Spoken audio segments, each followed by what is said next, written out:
आँख में काजल कान में बहाली, आँख में काजल कान में बहाली, लागे गोरकी कमाल तोहर गाल गाल गाल आइटम बाल बाल बाल और ठोर बहुत लाल छौ। तोहर गाल गाल गाल आइटम बाल बाल बाल और ठोर बहुत लाल छौ।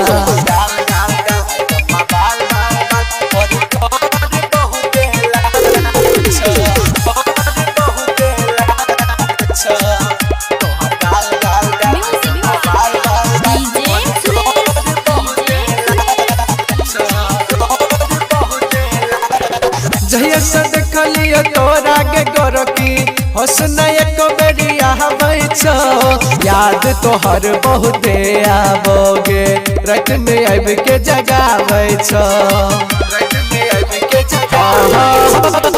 जहिया से देखलियो तोरा के गोरकी हसन एको बेरी आबै छौ, याद तोहर बहुते आबोगे रात में आब के जगाबै छौ।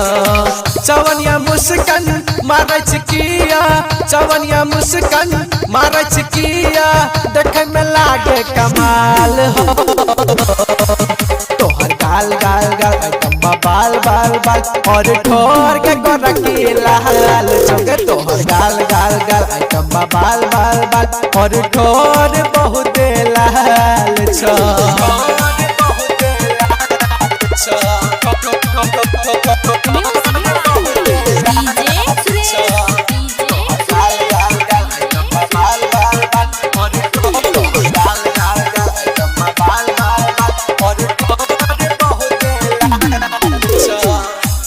रात के घर पिछवाड़ में हमरा से मिले रनिया जइहा, मान ले बात डीजे सुरेश के ओकर बात तू ढालिहा, रात के घर पिछवाड़ में हमरा से मिले रनिया जइहा, मान ले बात राइटर किशोर के ओकर बात तू ढालिहा। तोहर ब्यूटी लागे छी क्यूटी, तोहर ब्यूटी लागे छी क्यूटी, ने चलते कोनो बहाना हो। तोहर गाल गाल गाल आइटम बाल बाल बाल और ठोर बहुत लाल छौ। तोहर गाल गाल गाल आइटम बाल बाल बाल और ठोर बहुत लाल छौ, बहुत लाल छौ।